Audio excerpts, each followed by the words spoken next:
Almighty Radio. Hello there and welcome to this brand new edition of 5 Round MMA. My name is Alex Ramirez. Alongside me, my co-hosts Guillermo Cita and Albert Cita. Please excuse the lack of audio this week if you're trying to catch us on YouTube. But if you're on Podomatic or iTunes, it's business as usual, right, guys? Yes. Yeah. So this week's show, we got a lot to talk about. We're going to talk about Dana White going on the media tour, media relations, and defending Conor McGregor.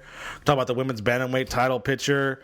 Also, Kimbo Slice and can Shamrock fail their drug tests? And we're talking about maybe what we need to do to see, what we need to see for UFC 200. So before we get started, Guillermo, how's it going? Albert, going good? Yeah, doing really good. So yeah, we get to do our March Madness picks today.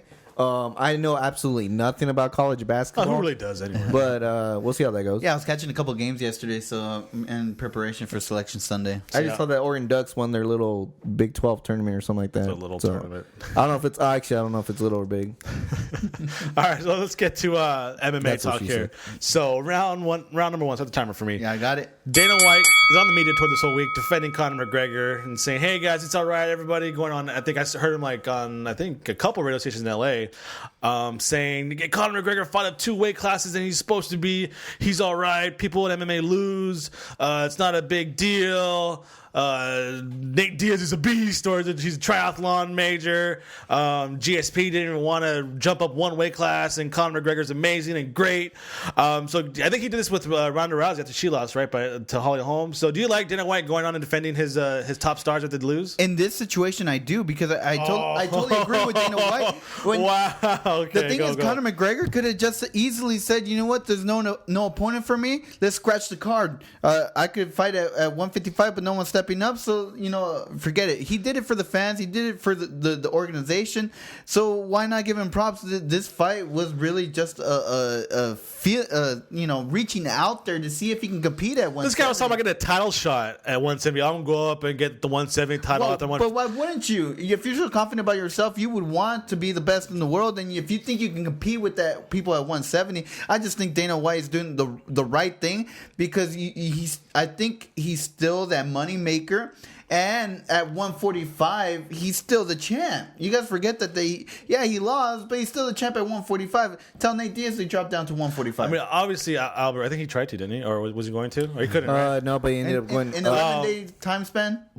Anyways, Albert, so obviously this shows favoritism. Do you like Dana White showing this blunt favoritism towards his fighters? The only thing I'll give him is, obviously everyone's going to ask him, hey, what happened on the Conor McGregor fight? Hey, what do you think about the Conor McGregor fight? Hey, what's going to happen with Conor McGregor? So that's all understandable. I do think he needs to answer all those questions, whatever. But you could tell the fact that he goes a little bit beyond with some of these fighters on explaining excuses to him, because there's other fighters with high profile that have lost, and he's just like, like for instance, when Machida lost his belt, I didn't see him out there. Oh, we know Machida's still an exciting fighter. He's very explosive. But Machida fight at his weight class. He's not jumping up or down in weight class. Okay, even if you bring up the Holly Holmes fight. With Ronda Rousey, he was very giving long excuses, so much media stuff she's obligated to. Yeah, that's what I'm trying to say. She was exhausted. He went above and beyond to kind of defend these things. And I'm not trying to say that he's saying incorrect information. That's not what I'm saying, because it is correct. Nobody else has ever done 2 weight classes above. No one ever. BJ Penn has. Yeah, but he had a full camp and everything. BJ Penn fought a heavyweight, guys. And it was announced that he was going to fight at those heavier weight classes. It wasn't like Conor was expecting to fight at 170. He was looking for a 155-pound fight. And then he ended up jumping. So to me, that's all good in here. But the fact that your president goes out of his way. I mean, when have you heard someone from the NBA? What's the latest president? You got to protect. You never heard David Stern say, LeBron James, he was just so tired. He didn't show up during the finals. I mean, but he'll be okay, though. Have carry the Cavaliers. Carry the Miami Heat. Well, have Conor McGregor's manager or coach do the defending, not the owner of the company. I just think it makes president. It makes perfect sense, because you're protecting your best assets. I mean, I think Conor McGregor is one of the best assets in the UFC. I've already heard that the UFC 196 is going to break all-time records over Brock Lesnar's record numbers. So why, as a president, I'm going to protect my best asset, and instead of bringing them down and hurting my pay-per-view money. Why not keep them up in the everybody's opinion? What you can't do, you know what? This is MMA. Everybody loses. Move on. Everybody does lose. Yeah. That's all you say. No, I say, well, he fought 2 weight classes above. No. I love Conor McGregor. He's so great. Honestly, you should say, look, it was an exciting fight. I think the fans got what they got. We got awesome numbers as far as pay-per-view buyouts. And let's see where the future holds with Conor McGregor. And then why is he got to knock GSP for? GSP made that man and that company a lot of money, and yet he's knocking GSP, who's been happily retired for a long time now. Because he didn't make, he did, but he was so, how do I say? He's classful, a gentleman, a sportsman. I don't know. He just doesn't come across as a Conor McGregor, Ronda Rousey. Well, he's not. That's why. But he did the old-fashioned way. He just went in there and kicked everybody's butt like Anderson Silva did. No need for trash talk. I mean, Anderson Silva played more mind games than GSP did, but I mean, there's different ways to make money out there. You don't go out there and talk crap like Conor McGregor does. Who I thought was probably the real franchise of the thing was Anderson Silva. When Anderson Silva lost his belt, you didn't see Dana White going on something where he can like kind of protect Anderson Silva as far as. If anything, I think he's more glad that Anderson Silva lost. But think about it. Anderson Silva is towards the end of his career. Where right now Conor McGregor is right in the middle of the prime. Yeah. Well, I mean, I don't know. I just don't. You know what? Let your fighter speak for yourself. Yeah, not the president. For every time, let the manager and the coaches let me protect my assets and let me keep them at a high level. I don't like it. It just shows favoritism. But anyways, all right. That's for round number 2. Stick around. We're talking about some Bellator and see what the Ken Shamrock and Kimbo Slice drug fails mean for the company. So stick around, everybody. All right, welcome back. Time for round number 2. Some of the big news coming out of the non-UFC camp is Bellator 149 is tainted. It was tainted before with the Kimbo Slice and Dada, and then the horrible finish to Shamrock and Royce Gracie. But some more bad news out of that organization that Kimbo Slice and Ken Shamrock failed their post-fight drug tests. Following Bellator 149, I think now, well, obviously suspensions. Kimbo won, right? Yeah, Kimbo won. Yeah. Ken lost, we'll see what the result is because he filed what is it, an appeal? Yeah. For the result. People were saying, was it the joke for Kimbo? It takes performance enhancing drugs, did not enhance performance at all that night because he gassed out. Yeah, these freak show fights are kind of become the norm for Bellator, but are they really? Is the company really banking on these Kimbo Slice and Ken Shamrock to take the company further? Are they banking on it? No, but are they gaining attention? Yes. I mean, it was one of the highest rated Spike events that they've ever had. So, if not the highest. Yeah. So, I think that this Frankenstein type of show that they were trying to do. I don't think it impacts what they're doing in terms of promoting high level athletes. I think what it's doing is drawing attention to the promotion, and I think it was successful in that. I think it'd be like a bigger deal, like Will Brooks or Michael Chandler or Benson Henderson. Yeah, of course. These are the face of your company. The Kimbo Slices, the Ken Shamrock is just to get people's attention that, hey, we exist out here. Yeah. And I think... and what I find more interesting is the reaction I got from a lot of people when they read the story was that they weren't that surprised. And it's true because, look, Ken Shamrock's 52 years old. Yeah. And the guy looks in phenomenal shape. I mean, that guy is ripped, shredded. Those abs are amazing. And you're 52 years old. What's funny? So I don't think a lot of people were surprised. And I think it's like when Anderson got caught, I felt like everyone wanted to talk about it. Everyone's ready to crucify him. Twitter was bashing. Yeah. Ken Shamrock, it almost felt like it was not only was it expected, but it doesn't matter. The funny thing is, the reason that you said expected, and the first thing that popped in my head is this morning I'm watching TV, and it's for male performing testosterone. Yeah, testosterone. And it said for 40 years and older. So the fact that these guys are above 40 years and older, you know what's funny too? Kimbo Slice is 42. Yeah. So it's right there. It doesn't surprise me because especially after seeing that, it's like, wow, at 40, it's the decline. So the fact that these guys are trying to perform at a high level, it's expected that they might be using something that's not legal. Mm-hmm. So... But I mean, you think Scott Croker and the people over at Bellator are like, oh man, they're not worried about this, right? Nah, even if they get a suspension, It's the fighters. was I really banking on Ken Shamrock to fight? Raiders are. The ratings already in. And I think Exactly. I think the way the Ken Shamrock and Horace Gracie fight went down, that's why I think other people are okay with sweeping it under the rug.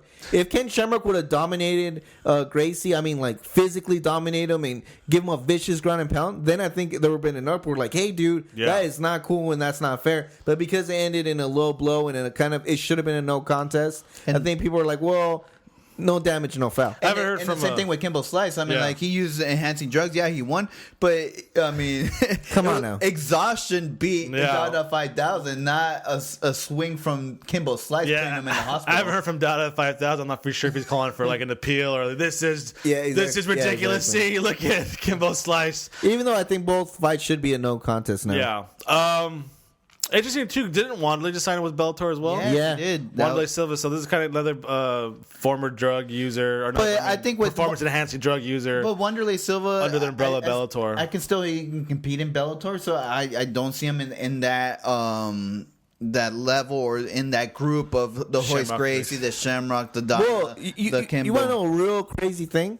I wouldn't mind seeing that Ken Shamrock versus Wanderlei Silva fight. Oh my god! Wow, I would want to see that. Well, it's going to take. You want to see a murder? Is that what you want to see? It's going to take at least 2 years because last time Ken Shamrock, I wouldn't even mind seeing that Kimbo Slice Wanderlei Silva fight. That could happen. I think who was going to fight Wanderlei in Bellator anyways? Well, it's light heavyweight, right? He'll be light heavy. He can go down. Well, he can go to middleweight, which in middleweight I think they have a lack of talent there, right?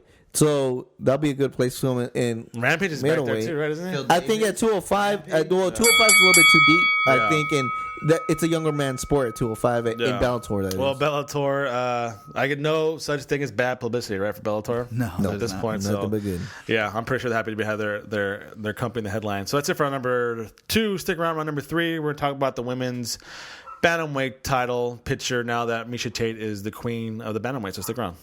Time for round number 3. Let's talk a little bit of women's MMA. Miesha Tate's a new bantamweight champion after choking out Holly Holm at UFC 196. Kind of a joke thing, but obviously Miesha Tate's in a pretty significant relationship with Brian Caraway.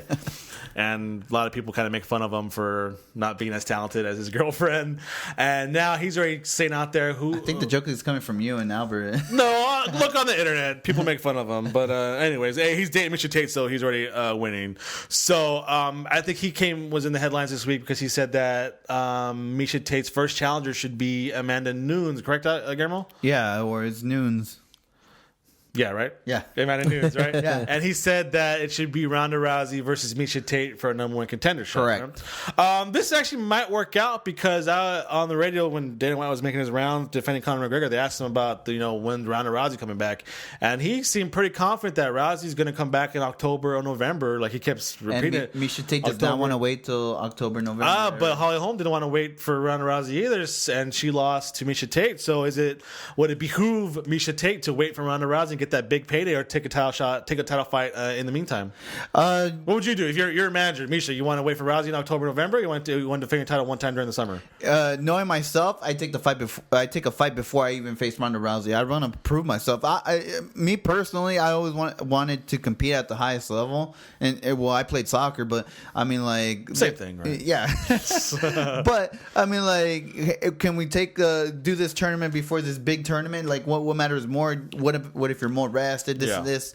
I think because of trying to prove that you are worthy of this belt, I think she takes the fight beforehand, and then hopefully, I'm assuming she wants to win, and then get set up that Ronda Rousey or Holly Holm rematch. Albert, if you're Miesha Tate's manager, or you Miesha Tate yourself, or you're Brian Caraway, do you tell her to wait for Ronda Rousey or take a fight in between? If I'm Brian Caraway, you'd be in a lot better shape. I'd be in a lot better shape. I'll tell you that much. I really do think that she should take a different fight. I think Amanda Nunes, even Kat Zingano, if she can. Yeah, guys, Kat Zingano's out there still. But she's recovering from injury, right? So either or, I would take that fight first. And I think as long as she keeps winning, she has more influence and more stock in UFC. And with that said, she'll have more control of how things play out. And if she does have more control play off, I would do exactly what Brian Caraway said: is have Holly Holmes and and Ronda Rousey still have to face each other to see who fights me. And that's the honest truth. I think she should fight as many other opponents. I mean, you have Amanda Nunes, and after Amanda Nunes, go ahead and fight Kat Zingano.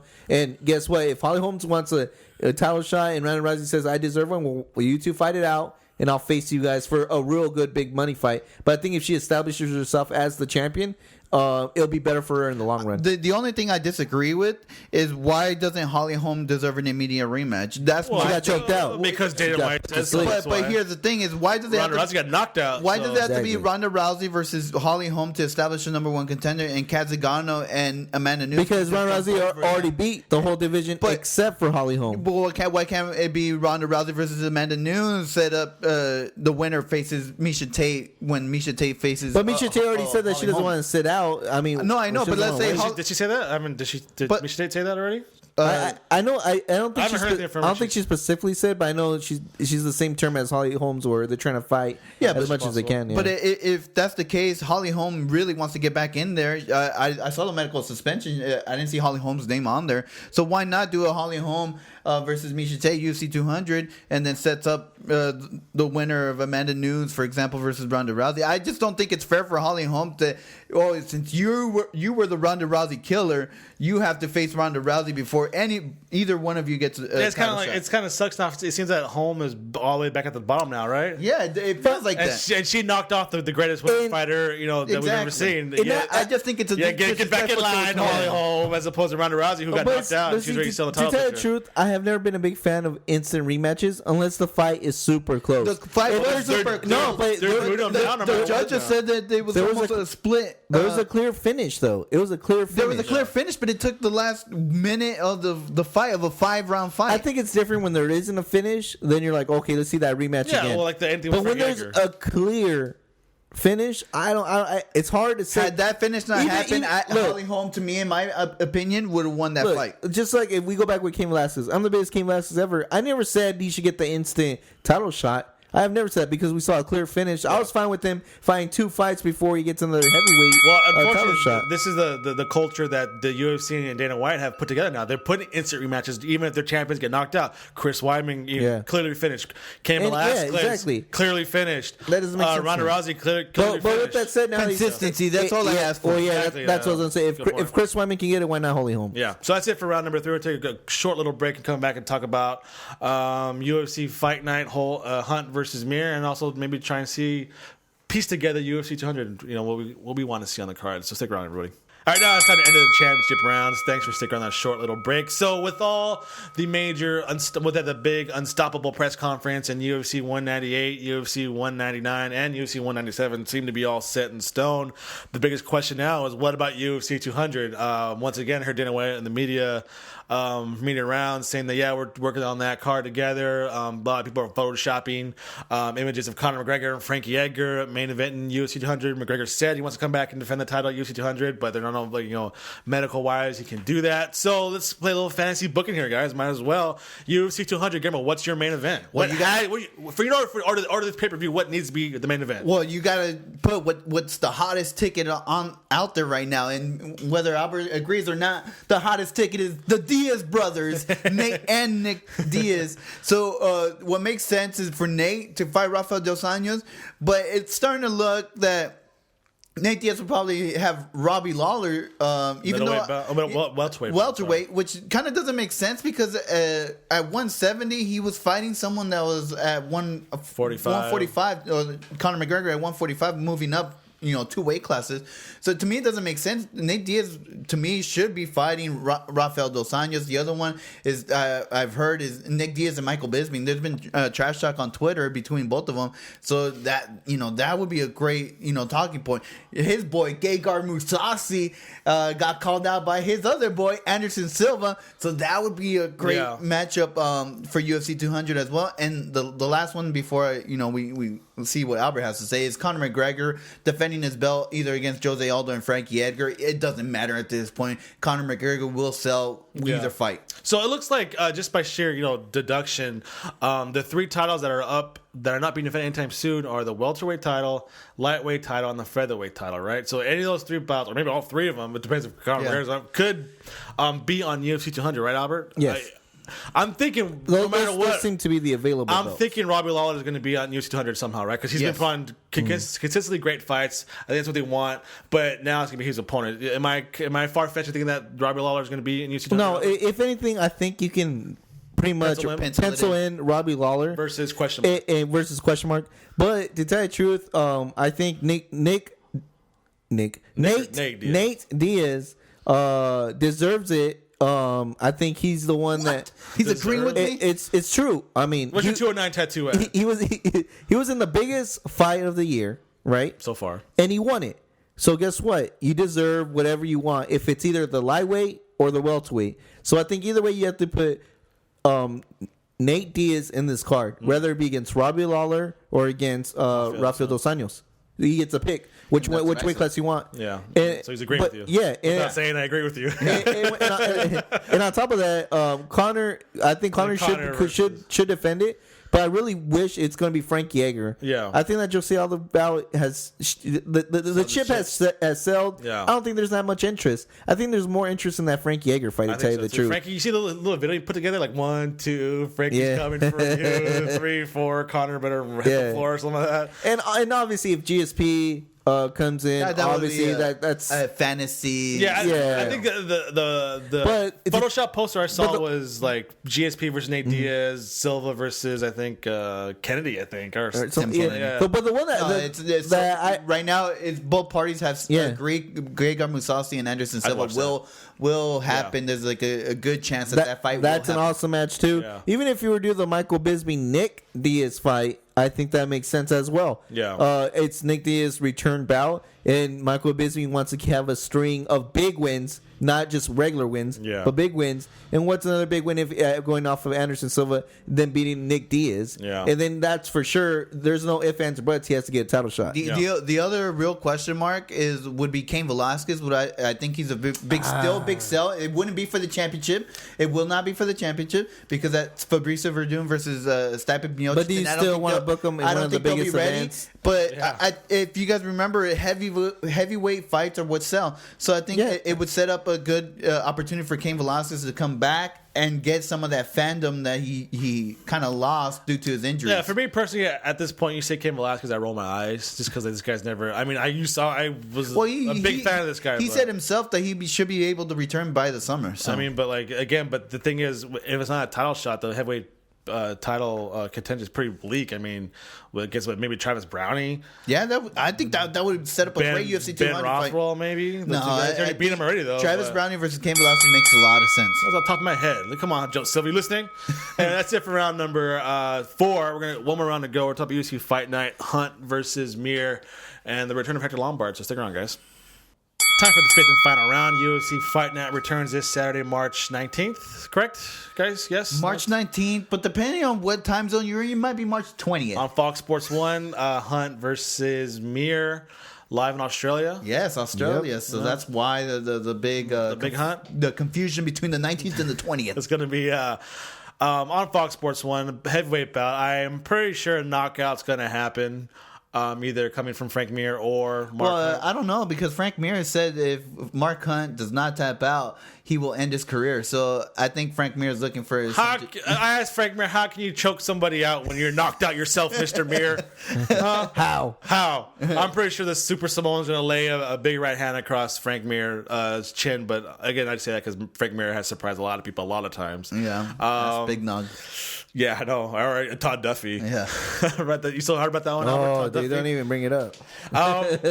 So I mean, this is kind of like, I guess, title picture. Well, Albert, you keep saying that. Well, it's the heavyweight division. So you just one big knockout and you're back. Well, you string together 2-3 wins and you're right in title contention. And I think Frank Mir, didn't he win his last bout? Well, Frank Mir's coming off one of his biggest wins, which was against Todd Duffy, who is supposed to be a young guy in the heavyweight division that can probably be a contender in the future.